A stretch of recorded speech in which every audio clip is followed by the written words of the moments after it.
नमस्कार बच्चों, चलिए आज हम आप सबके सामने एक बहुत ही इंपॉर्टेंट टॉपिक जिसका नाम है रिवर्स रेपो रेट और एसडीएफ रेट, इन दोनों को कंपेयर करने जा रहे हैं। आखिर एसडीएफ रेट और रिवर्स रेपो रेट एक दूसरे से कैसे अलग हैं।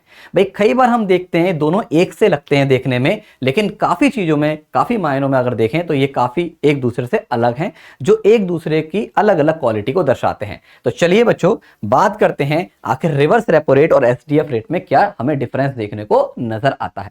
देखिए भाई, जनरली वे में अगर रिवर्स रेपो रेट क्या है, तो रिवर्स रेपो रेट वो रेट है जो आरबीआई बैंकों के एक्सेस मनी पर प्रोवाइड करता है ना। मतलब बैंक अपना एक्सेस मनी, जो एक्स्ट्रा पैसा होता है, जो उनके पास प्रॉफिट वाला पैसा होता है, बैंक अपने पैसे को कहां रख सकते हैं, आरबीआई के पास रख सकते हैं, और आरबीआई उस पर जो रेट देता है बैंक्स को, उसे हम बोलते हैं रिवर्स रेपो रेट। ठीक है, अगर हम ध्यान दें तो एसडीएफ में भी सेम यही प्रोसेस है, सेम यही सिस्टम देखने को मिलता है कि यहां पे भी बैंक अपने एक्सेस मनी को क्या कर सकते हैं बच्चों, आपका आरबीआई के पास जमा कर सकते हैं और इंटरेस्ट ले सकते हैं। लेकिन सबसे बड़ा अंतर क्या है दोनों में, याद रखिएगा, जो रिवर्स रेपो रेट होता है ये कोलेट्रल के अगेंस्ट होता है, अगेंस्ट एनी कोलेट्रल। कोलेट्रल का मींस होता है यहां पे कोई ना कोई की चीज गिरवी जरूर रखनी पड़ती है। लेकिन यहां पे अगर एसडीएफ में देखा जाए तो याद रखना बच्चों, इट इज विदाउट कोलेट्रल, यानी कि यहां पे किसी भी प्रकार का कोलेट्रल का रिक्वायरमेंट नहीं होता है।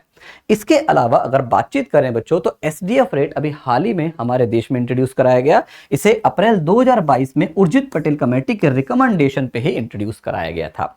और इसके अलावा अगर देखा जाए, अगर दोनों के पर्पसेस को देखें, तो रिवर्स रेपो रेट का यूज है हमारा एब्जॉर्ब करना एक्सेस लिक्विडिटी को, जो मतलब मार्केट में एक्स्ट्रा फ्लो है उसको हमारा क्या करता है, ये एक्सेस लिक्विडिटी को एब्जॉर्ब करता है। लेकिन प्रॉब्लम वही, यहाँ पे कोलेट्रल का यूज होना जरूरी है ना। और इसका भी अगर देखा जाए तो ये एक अल्टरनेटिव ऑप्शन है जिसका यूज आरबीआई बिना कोलेट्रल का यूज करे एक्सेस मनी फंड को या एक्सेस मनी को एब्जॉर्ब करने के लिए कर सकता है। इसके अलावा अगर हम बातचीत करते हैं बच्चों फ्लेक्सिबिलिटी, तो जैसे कि आपको पता है बच्चों, ये अगर फ्लेक्सिबल को लेकर जाए तो यहां पे देखिए यह लिमिटेड है ना, by the ability of security, because यहां पे कोलेट्रल चाहिए तो इसकी फ्लेक्सिबिलिटी थोड़ी कम है। और ये मोर फ्लेक्सिबल देखने को मिलता है बिकॉज यहां पे कोई डिपेंडेंसी आपको देखने को नहीं मिलती है। अगर रिस्क फैक्टर को देखा जाए तो बच्चों यहां पे लोअर रिस्क है। क्यों? बिकॉज यहां पे कोई ना कोई चीज गिरवी रखी जा रही है, बट यहां पे विदाउट कोलेट्रल हमारा लैंडिंग एंड बोरोइंग हो रहा है, तो इसलिए यहां पे थोड़ा सा हायर रिस्क देखने को मिलता है। लेकिन बच्चों अगर गौर करा जाए तो आप देख रहे हैं ये lending and borrowing between banks and RBI हो रहा है। तो अब आपको पता है बैंक्स एंड आरबीआई की बात चल रही है, तो एक तरीके से भाई ऐसा तो है नहीं कोई थर्ड पार्टी हो, है ना, रेगुलेटर ऑफ बैंक है ना आरबीआई, तो आप समझ सकते हैं कि यहाँ पे साइलेंटली हाई रख रहा है। लेकिन अगर हम आरबीआई के फोकस करें, आरबीआई को देके बात करें, तो ना के बराबर ही रिस्क फैक्टर होता है, because both are legal institutions, है ना। चलिए अगर हम इसके यूज को देखा जाए तो इसका, वैसे मैंने बताया था दोनों का ही यूज मैनेज लिक्विडिटी है, लेकिन यहां पे हमारा बैलेंस बनाए रखता है रिस्क और फ्लेक्सिबिलिटी को ध्यान में रखते हुए। और यहां पे अगर देखा जाए तो ये इमीडिएट और फ्लेक्सिबल लिक्विडिटी को मैनेज करने के लिए यूज होता है।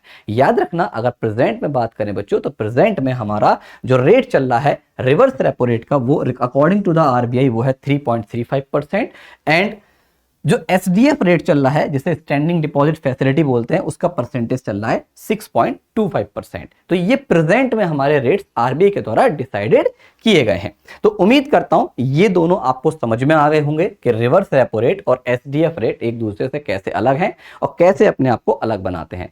एक बात और याद रखिएगा बच्चों, जब ये एसडीएफ आया है तो उसके आने से जो हमारा एक तरीके से रिवर्स रेपो रेट है वो हमारा क्या हो गया, न्यूट्रलाइज हो गया। न्यूट्रलाइज का मीन्स हम ऐसे कह सकते हैं इसका यूज होना बहुत ज्यादा ना के बराबर हो चुका है। लेकिन आपके एग्जामिनेशन में दोनों चीजें पूछी जाती हैं, तो आपको सबके बारे में पता होना जरूरी है। तो एक बार कमेंट बॉक्स में जरूर बताइएगा आपको वीडियो कैसा लगा, चीजें समझ में आई नहीं आई। अगर कुछ डाउट है तो आप कमेंट बॉक्स में कमेंट करके पूछ सकते हैं। और इसी प्रकार की वीडियोस के लिए बने रहिए हमारे साथ। जब तक के लिए बाय बाय, टेक केयर, जय हिंद, जय भारत।